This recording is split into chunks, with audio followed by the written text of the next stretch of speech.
Howdy everyone. Fasten your seatbelts. Fasteners are pretty much any part that we're going to use to secure parts together. There's a lot of things going on in our vehicle and a lot of parts that need to be moved or fastened together. So we have pretty much two umbrella terms that we're going to use. Threaded fasteners and non-threaded fasteners. Now, a lot of the ones that you guys are familiar with, threaded fasteners are going to be nuts, bolts, screws, things like that. Things that are going to need to clamp two things together. Now, our non-threaded fasteners are still going to hold parts together. They're just not going to pack as much of a punch for clamping. So C-clips, cotter pins, roll pins, things like that. Tension and shear are two types of stresses, two different types of stresses that our fasteners are going to be dealing with. So a good example of tension stress would be bolts, let's say head bolts, that are going to clamp down a cylinder head onto an engine block. So there is sort of this up and down pulling while our bolt is sort of clamping, right? When we torque our bolt down, and we'll get more into torquing, I know I've talked about that a little bit beforehand. When we are torquing our bolts down, we are stretching the bolt to clamp two things together. That's called a tension stress. Now, another example would be a shear stress on our threaded fasteners. And in the picture I've got going on here is going to be a wheel hub. So let's just take example, a lug stud. A lug stud has shear stress where the stress is not so much clamping, but I've got two materials, let's say for shear stress, that are sort of side by side and want to move separate up and down from each other. So with that, let's say I've got a bolt here. If it's put in horizontally to hold two parts from moving up and down, let's say your wheel from falling off, that's going to be an example of a shear stress. So is the bolt going to sort of be pulled and extended in a direction, or is it going to be chopped in half or want to get chopped in half? So those are just two different types of stresses. We're going to talk about fasteners in a basic way as they apply to automotive. Bolts, nuts, studs, what's the difference with a lot of these terms? Some of you guys may know, some of you may not. But when we're getting into terms like bolts and studs, this is something that not a lot of people talk about. We just assume people already know and understand. So we all know, let's say, what a bolt might look like, right? We've got a hex head, which we know that there are other options. But we've got, and we'll talk anatomy of a bolt here in a few slides, but we know our bolt has threads on it, and we can use that head to turn the bolt into a hole that has threads, and we are going to clamp two things together, right? A stud isn't very different, except for the stud is essentially a bolt without a head, and you can see our studs may or may not have sort of a break in between those threads depending on their design. So this stud has a break in between, may be responsible for, say, holding an exhaust manifold or an intake manifold onto a cylinder head. Sometimes the threads go all the way through depending their design. But a stud has threads with no head, external threads with no head, while a bolt does have a head that you can turn. When we're talking about nuts, we're talking about things that have internal threads rather than external threads. And we're going to get more into this. We've got washers that are sort of made of flat metal, and we've got all kinds of different kinds of washers we'll talk about as well. So just to know the difference, the main point here was actually to tell the difference between a bolt and a stud, because not a lot of people talk about those types of things. But that's what we're looking at today. So bolts are not all created equally. They are built to different standards and strengths depending on the need. Certain applications may require that a bolt is going to be super strong and tough, while other applications require maybe that the bolt is stretched in a particular way or it relies on its elasticity. So we've got weaker bolts and we have tougher bolts. Now, how would you know which one's which?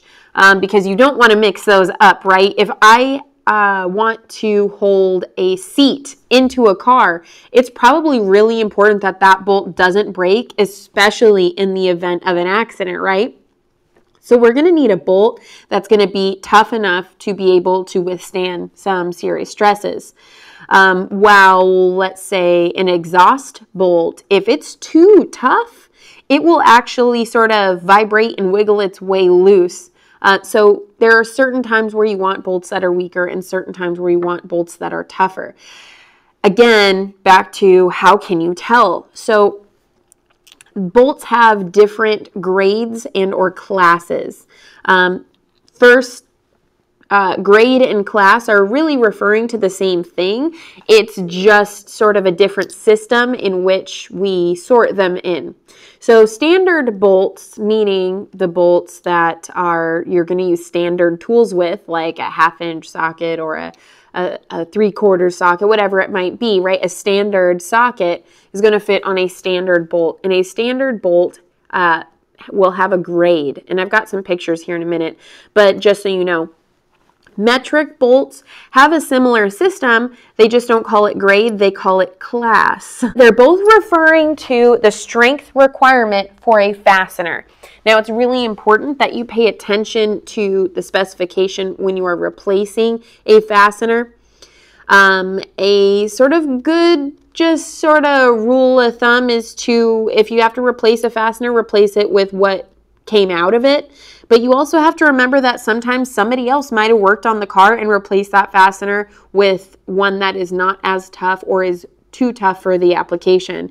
So you may need to look into some sort of Google search and research and possibly even factory service information to get the information on what type of bolt was supposed to be in that place.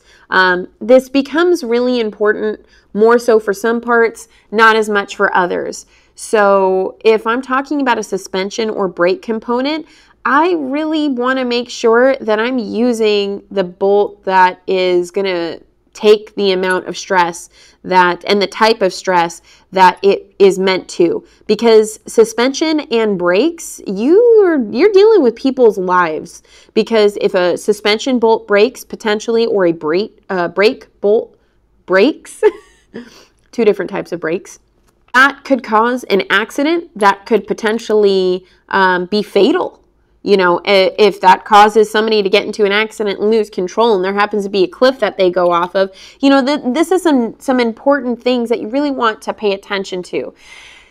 Also very important with engines, but again, if you blow up an engine because you use the wrong type of head bolt or whatever it might be, the person's stranded but not dead.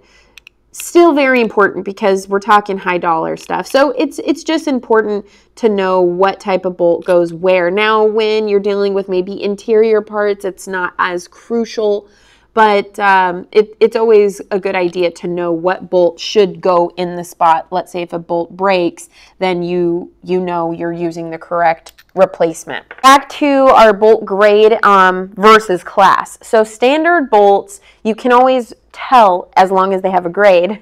On the bolt head itself, and again, you guys have this presentation, you're going to have lines. They are also known as hash marks.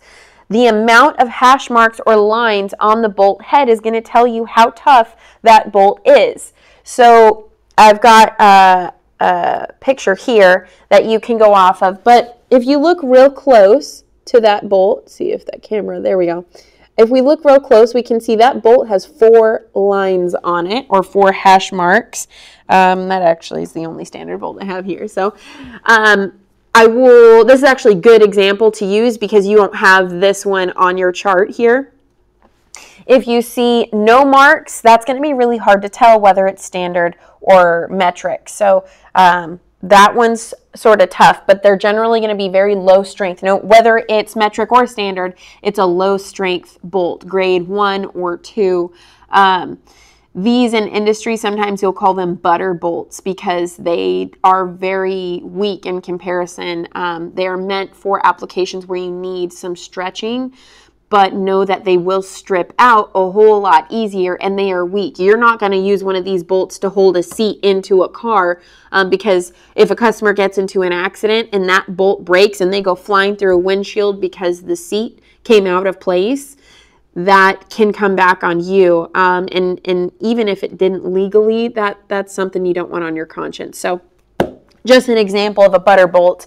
3 marks is going to be a grade 5, and I know they're not related. So 3 marks, you'd think, oh, it's a grade 3. Nope, 3 marks means it's grade 5, which is why I gave you guys this sort of key here to be able to tell. 4 marks on this one here is not on your chart, but 4 marks is actually a grade 6. And the reason why it's not on the chart is because it's not near as common, let's say, as a grade 5. Grade 5s are super common. Grade 6 would sort of be an in-between. Now, if I have 6 marks on a bolt, that's going to indicate a grade 8 bolt. It's a very high strength bolt. It's one of the higher ones you'll see used on vehicles. The more hash marks, which you may see 9 marks, is going to be grade 9. That's the only one that really lines up with the grade versus line. But a general rule of thumb would just be to count the hash marks, and the more hash marks, the tougher the bolt. And that's across the board. Sometimes SAE or standard bolts may not have hash marks, but they may have an F rating on them. So you can see these all start with F593, and then we've got letters. So we've got C, D, G, H. And so the further we go on the alphabet, the stronger the bolt is. So just so you know, you may come across this, but the most common standard bolts you're going to come across have hash marks on them. Metric bolts, as I mentioned before, don't go by grade, they go by class. Again, referring to the same thing, the strength requirement. And metric bolts don't have hash marks for their class, they have numbers. Still easy. Because the numbers are going to correlate with some sort of class that they're in. So I can see these marks, these ones here have an 8.8 and a 10.9. The higher the number, the higher the class, the tougher the bolt. Who determines this number? That's going to be the International Organization for Standardization, ISO. And you'll actually hear about ISO a couple times throughout industry. So I gave you guys sort of a chart here, not so much of a chart, but picture. The lowest grade in the picture is a 4.6, and the higher up we go with the number, we go all the way up to 10.9. That is not the lowest metric class, and that is not the highest metric class. These are just common in automotive applications. So obviously you want to pick the appropriate class bolt when you are replacing fasteners. So that's just an example. Now, moving a little bit away from grade or class would be another classification of a bolt. Is it torque to yield, or TTY? Now, when we talked about torque wrenches, we got into why electronic torque wrenches are cool, because they have an angle finder sort of on them.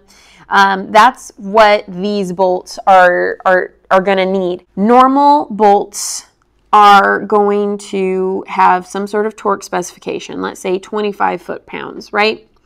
When I torque that bolt properly to 25 foot-pounds, I do not go past its elastic point. So we're stretching the bolt a little bit when you torque it, but not past its elastic point, meaning once I loosen that bolt, it will shrink back to its regular size. And that stretching is part of the clamping force, which is why we have torque specifications, because if I don't torque the bolt all the way, it wasn't stretched, meaning it's not going to have the clamping force it's supposed to, and may actually come loose because of that. Now, a torque to yield bolt is actually going to get torqued to its specification, let's say 25 foot-pounds, plus an additional angle, 45 degrees, 90 degrees, whatever it may be. What that means is I'm not only taking it to its elastic point, I'm taking it past its elastic point, meaning that when I'm done with this torque to yield bolt, I go to loosen it, it's stretched out and it's not coming back. So it's a one-time use bolt. You should never reuse torque to yield bolts. A lot of times cylinder head bolts are going to be considered torque to yield bolts. Certain manufacturers will use torque to yield bolts. Not everybody. Honda is a big one. So when you are, let's say, changing a head gasket on a Honda engine that has torque to yield head bolts, if you reuse those head bolts, you're going to stretch them even further and they will fail. And so what you're going to run into is another blown head gasket shortly after. Or whatever application you're using these for, they will fail again. And if they don't, you got really lucky, but it's really not a good idea to reuse torque to yield bolts. Just replace them like you're supposed to, because again, they are past their elastic point. They're not going to sort of shrink back, and you're not going to get that same clamping force even at the same specification. So that's something you should know. Now, let's say you don't have an electronic torque wrench and you really want to make sure that the angle specification is exactly what it's supposed to be. They do make attachments. I sort of put a small picture on your presentation that can go on your click type torque wrench or even a ratchet, whatever socket driver you're using, and it will actually calculate the angle or measure the angle for you. And you can find those online. They're not super expensive and they're pretty handy. As far as torquing goes, when you have a torque sequence, this would be a great example because this is a cylinder head. Cylinder heads always have a torque sequence and they're all really similar. But your lug nuts should be done in a particular sequence. Anything that is going to be crucial and have multiple bolts, but also have large flat surfaces like a cylinder head, they do require torque sequences. So you'll notice we're not just going from one side to the other. So 1, 2, 3, 4, 5, 6, 7, 8, 9, 10.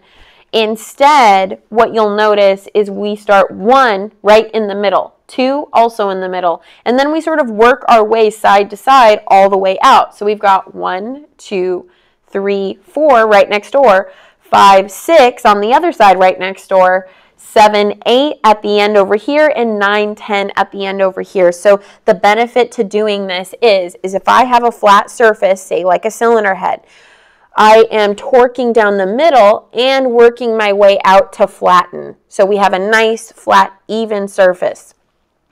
If I don't do this, and let's say I torque from the outside in, I already create, and this is obviously grossly exaggerated, but I'm creating a high space that I won't be able to push down all the way in the center. And if I do that, I will blow a head gasket. So there are certain things that are forgiving with torque sequence and certain things that are not. Head bolts need to be done in sequence. Things like intake manifold should be done in sequence. Stuff that is, you've got oil pan bolts as well that are supposed to be done in a sequence for the same reason. And if you don't do them in the proper sequence, you'll end up with a leak or something like that. So it's sort of important, especially on areas where we have gaskets that need to seal properly. Your wheel lug nuts, and we'll get into this later when we get into tires, are going to need to be done in a sequence, because if you're looking front ways at my wheel assembly, if I don't torque in the correct sequence, and let's say a lot of people will like to do it in a circle, their lug nuts. Well, if I do that, again, sort of looking at the front of a tire, when let's say I start at the top and sort of work my way around, I'm going to clamp the wheel down like this. And when I get to the bottom bolts, they're going to feel like they're tight because now I've created sort of this wedge action against my lug studs. And what will happen is I'll get a false torque. Even with a torque wrench, I'll make it click and everything. But when that wheel starts rolling, now it's going to even itself out, but it never really torqued, and so now I've got this extra space, and now I've got a wheel that's eventually going to look like that, and you'll look to your left on the freeway, and you see your wheel passing you, and you're like, man, that rim looks just like mine. So it's important to make sure that certain things are definitely done in the sequence that is specified. They do make left-hand bolts. So I did mention in one of the previous presentations that when we are tightening, it might have been in the last tools video, when we're tightening, the general sort of rule is righty-tighty. Clockwise is right? when the bolt head is facing you. And counterclockwise, it would be lefty-loosey. Most of your bolts, I'm going to go ahead and say a good 99% of your bolts and fasteners are right-hand threads, and that's what we call them. There are a very small percentage of bolts that you may find on your vehicle that are what we call left-hand threads. Left-hand threaded bolts are the exact opposite. It's lefty-tighty and righty-loosey. Which is, I know that sounds weird, but just so it sort of, makes a connection in your head.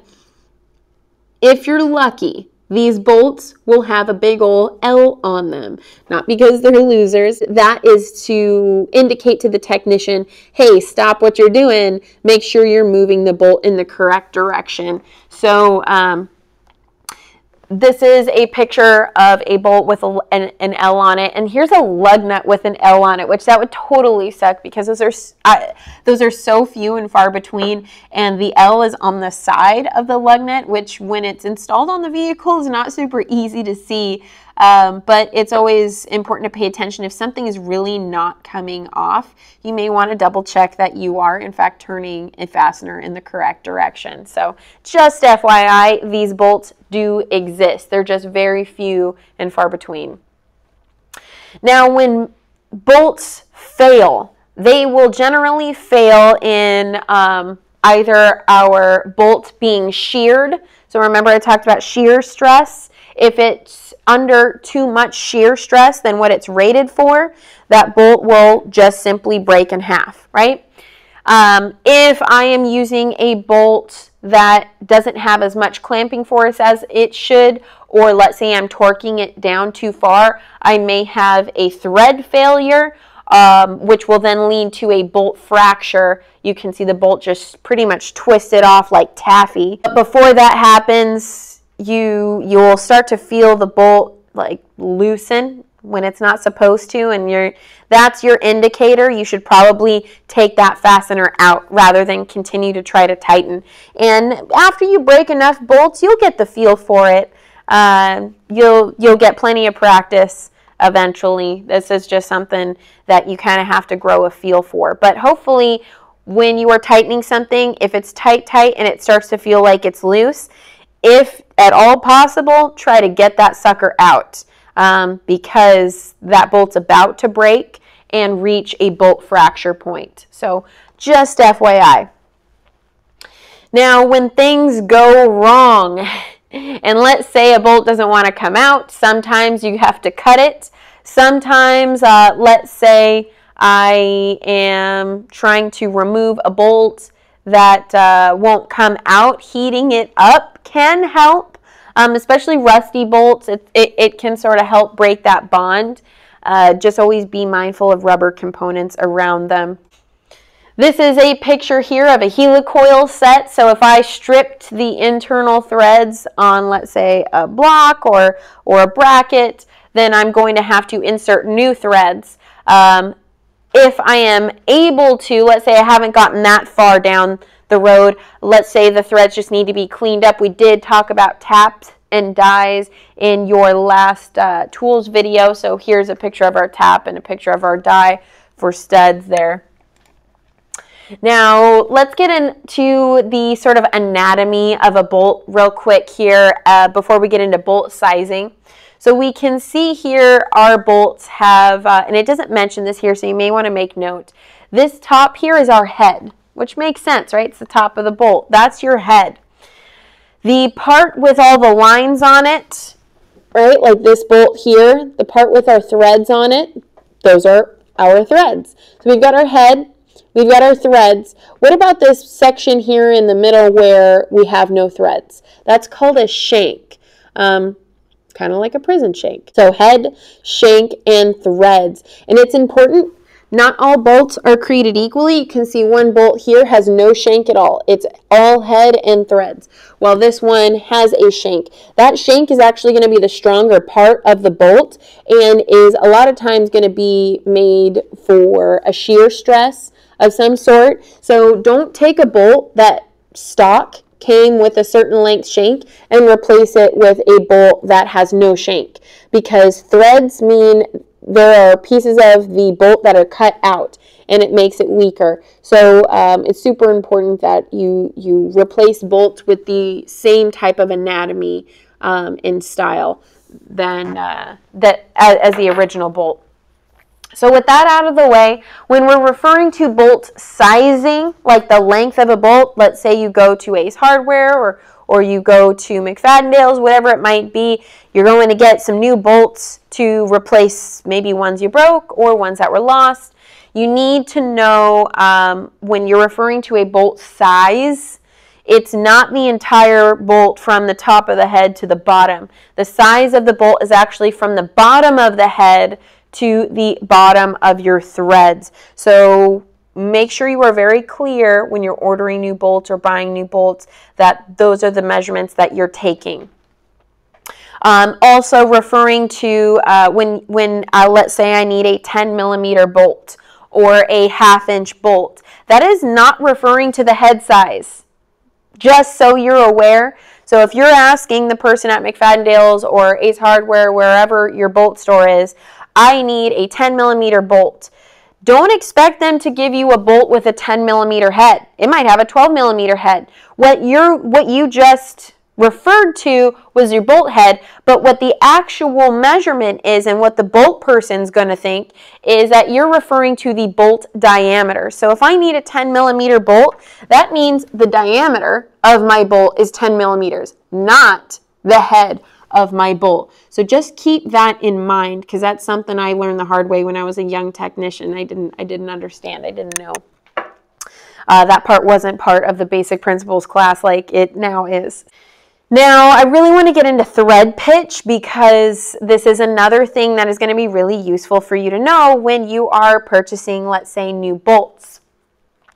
So thread pitch is going to refer to essentially the coarseness of your threads. So if you're not familiar with that term, I can show you a bolt that looks like that and a bolt that looks like that.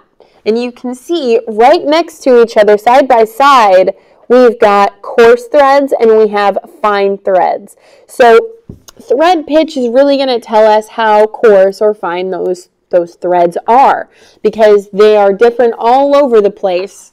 So how can you tell? On standard bolts, we use something called TPI, or threads per inch, meaning that out of an inch of this bolt, how many threads are within that inch. So obviously, the more threads within that inch, the tighter and closer together they'll be. The less threads within that inch, the further apart and more coarse they will be. So that's something you may want to make note of, because that'll come into play later on for you as a technician. Like I said, we can be dealing with coarse threads or fine threads. Now, metric bolts measure quite a bit differently. Instead of taking how many threads per inch, because again, the metric system doesn't have inches, so they can't use TPI for that. Instead, they use a much smaller measurement, millimeters, and they will tell you how many millimeters are in between each thread, telling you how close they are, right? So a smaller millimeter number means that those threads are much closer together. A larger millimeter number means that those threads are further apart. So the numbers relationship is quite a bit different from standard to metric. So they do make gauges. I'll show you a picture here. We've got thread pitch gauges that have teeth that will sort of match the thread like a puzzle piece if it is in fact the correct sizing. There's a much closer picture here. This one looks like it's going to be for standard threads only, but they do make metric gauges as well. This one's a nice gauge because it also has diameter gauging. Not all thread pitch gauges have that. And then this one has a thread pitch gauge. This one even has a nice little sort of key for you to tell you what grade your bolt is for how many hash marks. So if we look closely, here's an example of our thread pitch gauge. And we can see this one's actually going to be in TPI. So you can see this half is way more coarse. Look at those numbers. I don't know if you guys can see, but numbers are going to include the lowest one right here in front. I don't know if you guys can see that. It doesn't want to focus. 8 up to like 16 on here. And you can see the 8 versus 16. This one's a lot more fine, while this one's a lot more coarse. The higher the number, the finer they are. And then they go even further fine, right? To where you almost can't even see the teeth on there. So it looks like a super fine comb. And that one is going to be 44 threads per inch. So the finer it gets, the more threads per inch. Like I said, on your metric gauges, they're going to be a little bit different. There are less millimeters between each thread on a fine thread and more millimeters in between each thread on a coarse thread for your metric bolts. So I'm going to go ahead and just stop this video here because we're already at 34-ish minutes. And I'll give you guys a break, but that's bolts in a nutshell. In the next video, we're going to talk about nuts, washers, screws, and a little bit about Loctite and thread locking materials, stuff like that. So I will see you guys in the next video.